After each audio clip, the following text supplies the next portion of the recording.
लोगों तक यही पैगाम पहुँचाना चाहनी हाँ कि जदों भी अपनी धियां दा रिश्ता करो, जिते भी करो, सोच समझ के करो। बड़ी दुनिया जालम है, असीं 7 भैणां वां। तेरी मां नूं सड़कां ते रोलना है, तेरियां भैणां नूं तवाइफा बनाना वे, उन्हां नूं मैं बाजारां विच नचाना है। दोस्त है ओहदा तेरे ते दिल आ गया है, अगर तू ओनूं राजी ना कीता ओहदे नाल हम इस्त्री ना की। अच्छा, इसमें एक शॉकिंग न्यूज़ भी आपको देते हैं। हॉस्पिटल दे विच उन्हें हंस के कहा ही कि पुलिस मेरा कुछ नहीं बिगाड़ सकती, ते वाकई ही पुलिस ओहदा कुछ नहीं बिगाड़ सकी। मैं वो बदनसीब भैन हाँ जिहदी भैन नूं बड़ी बेरहमी दे नाल, मेरी भैन 14 सालां दी सी जदों विआह होया सी। साडे पिंड दा एक भाई है जीरा महर ओहदा नाम है। हाँ, इसलिए कर दी कि उसको शायद नशा मिलता रहे। 14 साल की 8वीं क्लास में पढ़ती सी। पुलिस का छापा पड़ गया, उसके बाद क्या हुआ? उत्थे जिन्ने भी रिश्तेदार सन सब इहनूं कमीने नूं जानदे सन, सब ने यही कहा। आप देख रहे हैं वॉइस ऑफ सियालकोट और मैं हूं आपका होस्ट नदीम गोरी। आज की जो दास्तान लेकर हम लोग आपकी खिदमत में हाजिर हुए हैं, वो देखने से पहले सबसे पहले अपने दिलों पे हाथ रख लीजिएगा, बैठ जाइएगा, खड़े होकर ना सुनिएगा, शायद आप गिर जाएं।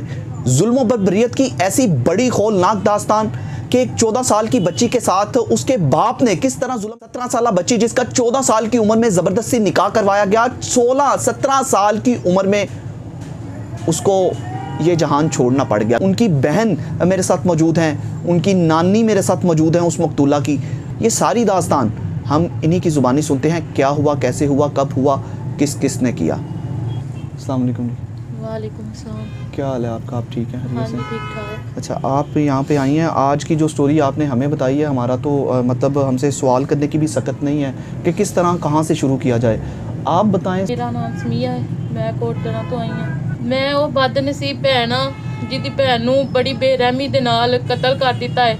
ਉਹਦੇ शोर ने ਉਹਦੇ ही घर विच ਉਹਨੂੰ मारदा सी, कुटदा सी, ਉਹਦੇ ते तशद्दद करदा सी। आपकी बहन की कितनी उम्र थी? मेरी बहन 14 सालां दी सी जदों विआह होया सी धक्के दे नाल। 14 साल की उम्र में शादी कर दी? 14 सालां दी उम्र सी। मेरे बाप नशई सन, ठीक है। साडे पिंड दा एक भाई है जीरा महर ओहदा नाम है, ਉਹਨੇ सब कुछ करवाया है। साडे घर आया सी, कहंदा सी कि मुंडा है, ठीक है, तेरी धी उत्थे खुश रहेगी। ਉਹਨੂੰ सब पता सी, पहले भी वो 3 शादियां कर चुकिया है। ਉਹਨੇ पहली बीवी नूं भी मारिया बकायदा। रिश्ते करवाने वाले ने?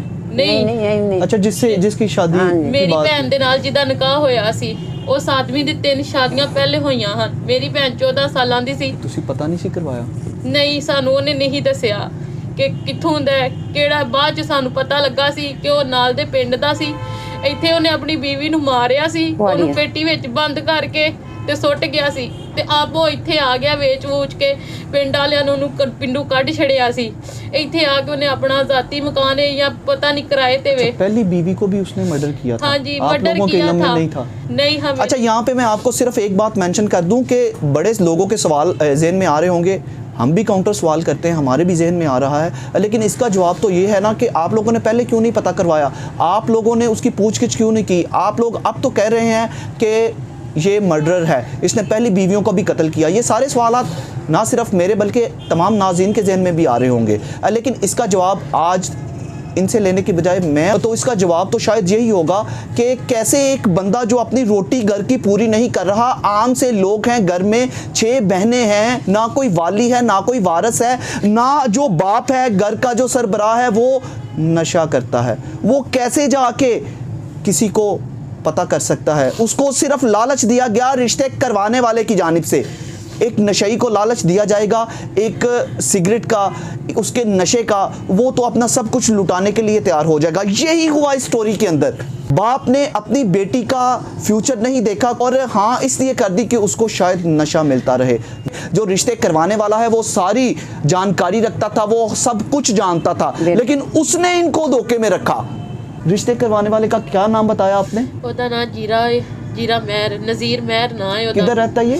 दड़ा कोट दड़ा विच रहिंदा है। बस आपकी बहन 14 साल की थी, पढ़ती थी? 14 साल की 8वीं क्लास च पढ़दी सी। ਉਹਨੇ ਪੜ੍ਹਨਾ ਸੀ ਅੱਗੋਂ, ਉਹਨੂੰ ਬੜਾ ਸ਼ੌਂਕ ਸੀ ਪੜ੍ਹਨ ਦਾ। ਟੀਚਰਾਂ ਕਹਿੰਦੀਆਂ ਸਨ ਤੁਹਾਡੀ ਬੱਚੀ ਪੜ੍ਹੇਗੀ, ਲੇਕਿਨ ਇਸ ਆਦਮੀ ਨੇ ਸਾਡੇ ਘਰ ਆ ਕੇ ਮੇਰੇ ਬਾਪ ਨੂੰ ਲਾਲਚ ਦਿੱਤਾ ਕਿ ਤੇਰਾ ਉੱਥੇ ਰਿਸ਼ਤਾ ਕਰਾ ਦਿਆਂਗਾ, ਤੈਨੂੰ ਉੱਥੋਂ ਪੈਸੇ ਮਿਲਣਗੇ। ਬਕਾਇਦਾ ਇਹਨੇ ਖੁਦ ਲਾਲਚ ਦੇ ਕੇ ਰੋਜ਼ ਸਾਡੇ ਘਰ ਆਉਂਦਾ ਸੀ, ਠੀਕ ਹੈ। ਫਿਰ ਉਹਨੇ ਮੇਰੀ ਭੈਣ ਦਾ ਰਿਸ਼ਤਾ ਕਰਵਾਇਆ, ਨਿਕਾਹ ਹੋਣ ਦਿਆ ਸੀ ਤੇ ਪੁਲਿਸ ਆਈ ਸੀ।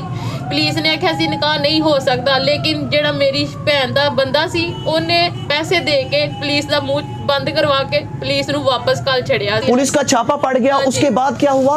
पुलिस को पैसे लगाए, पैसे दिते, पैसे लेके ते पुलिस मुंह बंद कर दिता।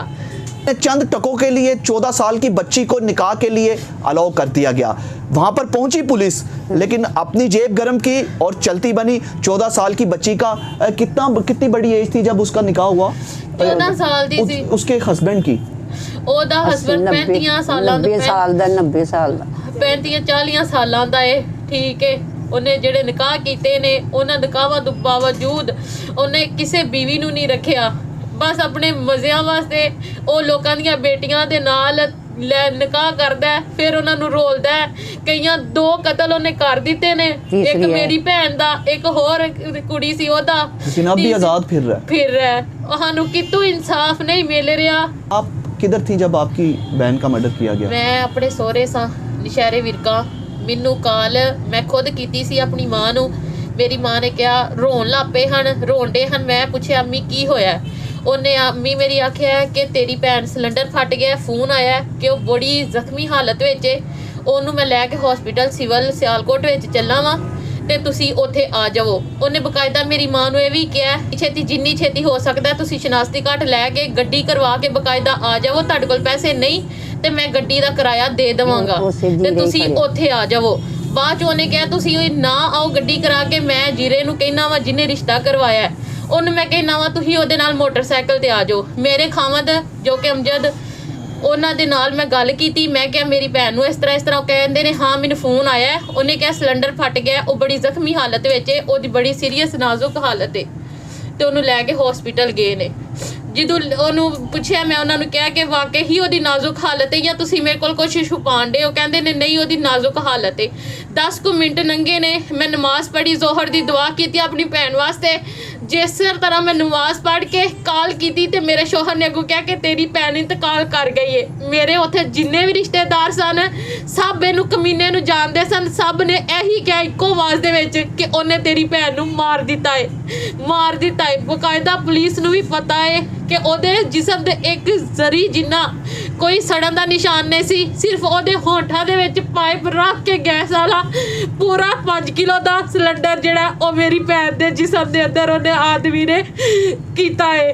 ਜੋ ਵੀ ਉਹਨੇ ਨਸ਼ਾ ਦਿੱਤਾ ਹੈ ਉਹ ਬੇਹੋਸ਼ ਹੋ ਗਈ ਹੈ। ਬਾਅਦ ਚ ਉਹਦੇ ਮੂੰਹ ਵਿੱਚ ਗੈਸ ਵਾਲਾ ਪੈਪ ਪਾ ਕੇ ਉਹਦਾ ਕਤਲ ਕਰ ਦਿੱਤਾ ਹੈ। ਪੁਲਿਸ ਵਾਲਿਆਂ ਨੂੰ ਸਭ ਪਤਾ ਹੈ, ਲੇਕਿਨ ਪੁਲਿਸ ਵਾਲੇ ਜਿਹੜੇ ਨੇ ਨਾ ਬਸ ਉਹਨੂੰ ਪੈਸੇ ਲੈ ਕੇ ਤੇ ਬੇਗੁਨਾਹ ਕਰਕੇ ਤੇ ਛੱਡ ਦਿੱਤਾ ਹੈ। ਸਾਡੀ ਕੋਈ ਨਹੀਂ ਸੁਣ ਰਿਹਾ, ਸਾਨੂੰ ਕਿਸੇ ਪਾਸੇ ਇਨਸਾਫ ਦੀ ਕੋਈ ਜ਼ਰਾ ਜਿੰਨੀ ਕਤਰਾ ਨਹੀਂ ਨਜ਼ਰ ਆ ਰਿਹਾ। ਹੁਣ ਅਸੀਂ ਅੱਕ ਕੇ ਆ ਕੇ ਮੀਡੀਆ ਦਾ ਦਰਵਾਜ਼ਾ ਖੜਕਾਇਆ ਹੈ, ਲੋਕਾਂ ਤੱਕ ਇਹੀ ਪੈਗਾਮ ਪਹੁੰਚਾਉਣਾ ਚਾਹੁੰਦੀ ਹਾਂ ਕਿ ਜਦੋਂ ਵੀ ਆਪਣੀਆਂ ਧੀਆਂ ਦਾ ਰਿਸ਼ਤਾ ਕਰੋ, ਜਿੱਤੇ ਵੀ ਕਰੋ, ਸੋਚ ਸਮਝ ਕੇ ਕਰੋ। ਬੜੀ ਦੁਨੀਆ ਜ਼ਾਲਮ ਹੈ। ਅਸੀਂ 7 ਭੈਣਾਂ ਵਾਂ। ਮੇਰੀ ਮਾਂ ਜਿਸ ਤਕਲੀਫਾਂ ਦੇ ਵਿੱਚ ਸਾਨੂੰ ਪਾਲ ਰਹੀ ਹੈ ਸਾਨੂੰ ਪਤਾ ਹੈ। ਮੇਰੀ ਮਾਂ ਐਸਾ ਕੋਈ ਕੰਮ ਨਹੀਂ ਜਿਹੜਾ ਨਾ ਕੀਤਾ ਹੈ। ਲੋਕਾਂ ਦੇ ਬਰਤਨ, ਲੋਕਾਂ ਦੀਆਂ ਵਹਿਣੀਆਂ ਇੱਥੋਂ ਤੱਕ ਉਹਨਾਂ ਕੀਤਾ ਹੈ। ਸਾਨੂੰ ਸਾਡਾ ਕੋਈ ਭਰਾ ਨਹੀਂ, ਕੋਈ ਚਾਚਾ, ਕੋਈ ਬਾਬਾ ਨਹੀਂ ਬਣਿਆ। ਸਾਰੇ ਹੱਥ ਖਲੇ ਕਰਕੇ ਬਸ ਅੰਦਰਾਂ ਵਿੱਚ ਵੜ ਗਏ ਨੇ ਕਿ ਸਾਡਾ ਕੋਈ ਨਹੀਂ ਇਸ ਦੁਨੀया ਤੇ, सिर्फ अल्लाह तो सिवा। अच्छा बहन, आपने फरमाया कि 14 साल की उम्र में उसकी शादी हो गई, 17 साल की उम्र में उसका मर्डर हो गया बकौल आपके। तो मतलब आप 3 साल का जो अरसा था आपकी बहन आपसे मिलती थी, आपको कोई शिकायत करती थी? क्या इस 3 सालों में अगर वो इतनी वहाँ पे खुश नहीं थी, परेशान थी, तकलीफ़ों में थी, तो आप उसको क्यों अपने घर नहीं ले आए, डिवोर्स क्यों नहीं ले ली? ਧਮਕੀਆਂ ਲਾਉਂਦਾ ਸੀ, ਕਹਿੰਦਾ ਸੀ ਕਿ ਤੁਸੀਂ ਮਾੜੇ ਹੋ, ਮੈਂ ਤੇਰੀ ਮਾਂ ਕੋਲ ਜਿਹੜੀ ਕੁੱਲੀ ਉਹ ਵੀ ਖੋ ਲੈਣੀ ਏ, ਤੇਰੀ ਮਾਂ ਨੂੰ ਸੜਕਾਂ ਤੇ ਰੋਲਣਾ, ਤੇਰੀਆਂ ਭੈਣਾਂ ਨੂੰ ਤਵਾਇਫਾ ਬਣਾਉਣਾ ਵੇ, ਉਹਨਾਂ ਨੂੰ ਮੈਂ ਬਾਜ਼ਾਰਾਂ ਵਿੱਚ ਨਚਾਉਣਾ ਏ। ਮੇਰੀ ਭੈਣ ਤੇ ਇੰਨਾ ਕੁ ਤਸ਼ੱਦਦ ਕਰਦਾ ਸੀ ਕਿ ਹਰ ਵਕਤ ਜਦੋਂ ਵੀ ਉਹ ਆਉਂਦੀ ਸੀ ਉਹਦੇ ਕੋਈ ਨਾ ਕੋਈ ਨਿਸ਼ਾਨ ਜ਼ਰੂਰ ਹੁੰਦੇ ਹਨ। ਇੰਨਾ ਕੁ ਉਹਨੂੰ ਮਾਰਦਾ ਸੀ, ਉਹਦੇ ਵਾਲ ਖਿੱਚ ਕੇ ਪਾਉਂ ਦੇ ਥੱਲੇ ਰੱਖ ਕੇ ਮੂੰਹ ਤੇ ਚਪੇੜਾ ਮਾਰਦਾ ਸੀ। ਮੇਰੀ ਭੈਣ ਦੇ ਬਕੌਲ ਉਹਨੇ ਆਪਣੀ ਮਾਂ ਨੂੰ ਕੁਛ ਨਹੀਂ ਦੱਸਿਆ, ਸਿਰਫ ਮੇਰੇ ਨਾਲ ਗੱਲ ਕਰਦੀ ਸੀ ਕਿ ਸਾਡੀ ਮਾਂ ਹੌਲੇ ਦਿਲ ਦੀ ਏ, ਇਹਨਾਂ ਨੂੰ ਕੁਛ ਹੋ ਨਾ ਜਾਵੇ। ਸਾਡਾ ਬਾਪ ਦੇ ਅੱਗੇ ਹੀ ਸਿਰ ਤੇ ਕੋਈ ਨਹੀਂ ਸੀ। ਮੇਰੀ ਭੈਣ ਸਿਰਫ ਇੱਜ਼ਤ ਦੇ ਕਰਕੇ ਉੱਥੇ ਰਹਿੰਦੀ ਸੀ ਪਈ, ਆਪਣੇ ਬੱਚੇ ਦੇ ਕਰਕੇ ਉਹਦੇ ਕੋਲ ਮਾਰ ਵੀ ਖਾਂਦੀ ਸੀ, ਉਹਦੇ ਸਾਰੇ ਜ਼ੁਲਮ ਵੀ ਬਰਦਾਸ਼ਤ ਕਰਦੀ ਸੀ। ਇੱਥੋਂ ਤੱਕ ਮੇਰੀ ਭੈਣ ਨੂੰ ਕਹਿੰਦਾ ਸੀ ਕਿ ਮੇਰਾ ਇੱਕ ਦੋਸਤ ਹੈ, ਉਹਦਾ ਦਿਲ ਤੇ ਦਿਲ ਆ ਗਿਆ ਹੈ, ਅਗਰ ਤੂੰ ਉਹਨੂੰ ਰਾਜ਼ੀ ਨਾ ਕੀਤਾ, ਉਹਦੇ ਨਾਲ ਹਮਇਸਤਰੀ ਨਾ ਕੀਤੀ ਤੇ ਮੈਂ ਤੈਨੂੰ ਕਤਲ ਕਰ ਦੇਵਾਂਗਾ। ਇਹ ਸਾਡੇ ਘਰ ਬਹਿ ਕੇ ਆ ਕੇ ਆਇਆ ਸੀ ਕਿ ਮੈਂ ਅਗਰ ਇਹਨੇ ਮੇਰਾ ਕਹਿਣਾ ਨਾ ਮੰਨਿਆ ਤੇ ਮੈਂ ਇਹਨੂੰ ਜਾਨੋਂ ਮਾਰ ਦੇਵਾਂਗਾ। ਮੇਰੀ ਭੈਣ ਦੇ ਕੋਲ ਜਿਸ ਦਿਨ ਉਹ ਚੱਲੀ ਸੀ, ਉਸ ਦਿਨ ਇੱਕ ਦਿਨ ਪਹਿਲਾਂ ਉਹਨੇ ਆਪਣੀ ਨਾਨੀ ਨੂੰ ਦੱਸਿਆ ਸੀ ਕਿ ਨਾਨੀ ਇਹਨੇ ਮੈਨੂੰ ਮਾਰ ਦੇਣਾ ਵੇ, ਇਹਦੀ ਕੋਈ ਗੱਲ ਹੈ ਜਿਹੜੀ ਮੈਂ ਨਹੀਂ ਮੰਨਦੀ, ਇਹਨੇ ਮੈਨੂੰ ਮਾਰ ਦੇਣਾ ਵੇ। ਉਹੀ ਉਹਨੇ ਕੀਤਾ कि ਉਹਨੇ ਮੇਰੀ ਭੈਣ ਨੂੰ ਜਾ ਕਮਰੇ ਪਾਇਆ ਤੇ ਆਪ आज़ाद घूम रहा है। एक लम्हा भी नहीं कि इनके आंसू थमे हों, इनके बैन कम हुए हों, मुसलसल इनका रोना सुना जा सकता है। मैं बार बार इनसे पूछने की कोशिश कर रहा था क्या FIR आपने लिखवाई, तो इनका कहना था कि FIR हमने नहीं लिखवाई। इनका कहना था कि FIR पर सिर्फ हमारे साइन करवाए गए। हमें तो ये भी नहीं पता कि FIR के अंदर लिखा क्या है। तो मैं इनको बताता हूँ, आप भी सुन लीजिएगा कि FIR के अंदर ये हमारी स्क्रीन पर भी देखा जा सकता है। FIR जो FIR है, मुकदमा दर्ज हुआ है मुलजिम के ख़िलाफ़, ये 302 का मुकदमा है। इसमें ये मेंशन किया गया है कि नानी को आगाह किया गया फ़ोन पर, जिसने रिश्ता करवाया था वो आया, उसने आके बताया कि आपकी बेटी सिलेंडर फटने की वजह से जल गई है। इसके बाद इन्होंने जाकर जब वहाँ पर देखा, उसके जिस्म पर कोई भी ज़ख्म का निशान नहीं था।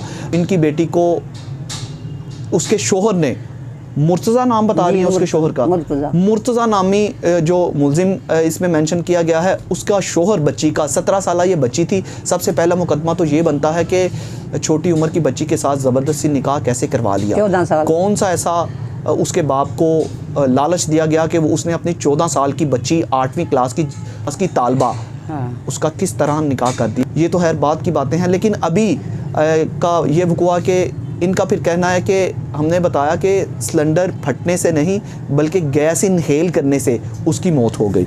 इसके साथ साथ मैं आपको पुलिस का मौक़िफ़ बता दूं, पुलिस दे नाल ताड़ी कोई गल हुई है? नहीं। अच्छा, इसमें एक शॉकिंग न्यूज़ भी आपको देते हैं। शॉकिंग न्यूज़ क्या है कि मुलजिम 302 का है, लेकिन मुकदमा दर्ज है, नामजद मुकदमा है, लेकिन पुलिस ने अरेस्ट नहीं किया। इनका कहना है कि पुलिस ने अरेस्ट किया था लेकिन उसको छोड़ दिया। ਉਹਨੇ ਕਿਹਾ ਸੀ ਕਿ ਉਦੋਂ ਜਿੱਦਣ ਹਸਪੀਟਲ ਲੈ ਕੇ ਆਇਆ ਸੀ ਮੇਰੀ ਭੈਣ ਨੂੰ ਮਰੀ ਨੂੰ, ਉਦੋਂ ਹੀ ਉਹਨੇ ਕਿਹਾ ਸੀ ਕਿ ਪੁਲਿਸ ਨੇ ਮੇਰਾ ਕੀ ਵਿਗਾੜ ਲੈਣਾ ਹੈ। ਸਾਰੇ ਆਵਾਮ ਦੇ ਵਿੱਚ, ਪੂਰੇ ਹਸਪੀਟਲ ਦੇ ਵਿੱਚ ਉਹਨੇ ਹੱਸ ਕੇ ਕਿਹਾ ਸੀ ਕਿ ਪੁਲਿਸ ਮੇਰਾ ਕੁਝ ਨਹੀਂ ਵਿਗਾੜ ਸਕਦੀ। ਤੇ ਵਾਕਈ ਹੀ ਪੁਲਿਸ ਉਹਦਾ ਕੁਝ ਨਹੀਂ ਵਿਗਾੜ ਸਕੀ, ਕਿਉਂਕਿ ਉਹਦੇ ਕੋਲ ਪੈਸਾ ਹੈ ਤੇ ਪੈਸੇ ਦੀ ਤਾਕਤ ਪੁਲਿਸ ਨੂੰ ਚੁੱਪ ਕਰਵਾ ਦਿੱਤਾ है। अच्छा, ये सवाल तो हमारा था, लेकिन हमारी बहन ने इस सवाल को उठा दिया कि उसने खुद ही कहा था पुलिस कुछ नहीं बिगाड़ सकती, लेकिन एवं नहीं था कहा, पुलिस वाकई कुछ नहीं बिगाड़ सकी। 302 का मुलजिम बिल्कुल आज़ादाना फिर रहा है, उसको कोई पकड़ने वाला नहीं, कोई पूछने वाला नहीं। इसी हवाले से जब हमारी SHO से बात हुई, थाना मुरादपुर के SHO हैं आमिर अली उनका नाम है, बड़े नफीस इंसान हैं। हमारी बात हुई उनसे तो उनका ये कहना था कि ये जो LPG गैस है उसने इनहेल कर ली, जो बच्ची जाबाक हुई है उसने वो गैस इनहेल कर ली, जिसके बाद उसकी हालत गैर हो गई, उसके बाद वो जाबाक हो गई। एक्सीडेंटली उन्होंने लफ्ज़ इस्तेमाल किया, एक्सीडेंटली, हादसाती तौर पर ये मामला हुआ। सामने उनके हमसाये ने जब अपनी बैल्कोनी से देखा, वो रिटायर है शायद किसी महकमे से, उसने देखा कि ये बच्ची चीखें मार रही है या क्या हो रहा है, उसका सांस नहीं निकल रहा, घुट रहा है सांस LPG की वजह से। वो बालकोनी में आई, उसने नीचे उसके खामन को इन्फॉर्म किया कि ऊपर जाओ भाई, आप अपनी बीवी को देखो इसको क्या हो गया है। जब वो ऊपर गया तो उसके बाद एमरजेंसी के तौर पर चेकिंग चुकिंग की, शायद उसको हॉस्पिटल लेके गए, वहाँ पर वो जानबर ना हो सकी। SHO के अल्फाज थे कि उन्होंने ये कहा कि मोहल्ले में जब हमने इंक्वायरी की तो उनका ये कहना था मोहल्लेदारों का कि इनका बड़ा प्यार था, आज तक लड़ाई तक नहीं हुई 3 सालों में। लेकिन इनका ये कहना है इनकी फैमिली का कि वो बड़ी तंग थी, 3 साल उस पर तशद्दुद सहती रही, कैसे कैसे मतलब गलत नाजायज़ कामों के लिए अपनी बीवी को ये मुर्तज़ा नामी शख्स फोर्स करता रहा, बड़े तंग थे। इनका तो ये इल्ज़ाम है। लेकिन हमने कभी 302 के मुलजिम को पहली दफ़ा मेरी सहाफ़ती कैरियर में पहली दफ़ा 302 के मुलजिम को ऐसे आज़ादाना फिरते देखा जो नामज़द FIR में हो। ऐसे आज़ादाना फिरते देखा। अब ये पैसे का चक्कर है या वाकई वो सही कह रहे हैं, ये कानून क्या कहता है, ये तो हमारे कानून जानने वाले लोग भी अगर ये वीडियो देख रहे हैं वो ज़रूर कमेंट कीजिएगा। क्या ऐसा होता है कि 302 का नामजद मुलजिम हो वो छूट जाए, आज़ादाना फिरे, उस पर कोई इंक्वायरी ना हो, कोई तफ्तीश ना हो उसकी, उसको छोड़ दिया जाए कि यार वो रिपोर्ट आने वाली है, इस अरसे के दौरान तो वो भाग जाएगा, कहीं ना कहीं पे चला जाएगा, अगर पुलिस की पहुंच से दूर हो गया तो कैसे पुलिस उसको ढूंढ पाएगी। तो इन चीज़ों की हमें तो समझ नहीं आ रही, अगर कोई समझने वाला है तो हमें ज़रूर समझाए। तो फ़िलहाल इनको अब इंसाफ के लिए 1.5 महीना तो हो गया, 2 महीने इंसाफ नहीं मिलिया सानू ते ना ही मिलना है, क्योंकि पैसा चलता है, पैसा बोलता है, जेड़े पासे भी हो जाएगा। इतों तक के सानू ये भी नहीं इतवार के पोस्टमार्टम की रिपोर्ट भी ओही बना के जो है सी वो भी वो चेंज करवा सकता सी इन्नी को पावर विच, लेकिन असी किदे कोल जाइए, साडा कोई इस दुनिया ते वाली वारस नहीं सिवाए अल्लाह दे। सानू इंसाफ किन्ने देना है ये पता नहीं। लोकां दियां भी धीआं ने, जेड़े अफसर ने वड्डे वड्डे उन्हां अगे मेरी अपील है कि सानू इंसाफ दवो। असी साडे कोल कोई चीज़ नहीं तुहानू देण वास्ते, वरना असी भी दे के ते ओनू कदे भी बाहर नहीं सी आउण देना जिवें ओने दे के ते अज ओह बाहर फिरदा पिया। ये तुहाडे पिंड गया इस बंदे के हवाले से इनका ये भी मौक़िफ़ है कि इसकी पहले भी शादियां हो चुकी हैं, ये इसने पहले भी अपनी बीवी को एक को मार दिया, एक ज़ख्मी हालत में बच के भाग गई। उसके घर का जो फर्नीचर है वो भी अभी गरीब लोग हैं, इनका टारगेट ही गरीब लोग होते हैं, ताकि अगर अमीर लोगों के घरों में शादियां करेंगे वैसे तो पहले वो इन लोगों को मुँह नहीं लगाएंगे, ऐसा हो नहीं सकता। ये गरीब लोगों के घरों में जाकर ये इनका शेवा ही ये है कि गरीब लोगों की बेटियों को इस तरह के लालच देकर ले तो जाते हैं, उसके बाद जुल्म बर्बरियत की इंतहा कर देते हैं। और इसका अंजाम देख लें क्या होता है। 2-3 साल बाद या तो बच्ची दम तोड़ जाती है या उसको निकाल दिया जाता है, तलाक दे दी जाती है और नया टारगेट ढूंढा जाता है। अब भी इनका ये कहना है कि यही शख्स, हम बार बार इसकी तस्वीर भी दिखा रहे हैं ताकि लोगों को आगाही हो, इनके मुताबिक ये शख्स इंतहाई जो है ना उस मुलजिम है इनका, और इसी ने अपनी बीवी को कत्ल किया है। पहले भी इसने अपनी बीवी को कत्ल कर चुका है, एक बीवी को ज़ख्मी करके निकाल दिया, उसको डिवोर्स दे चुका है, उसका सामान तक वापस नहीं किया गया।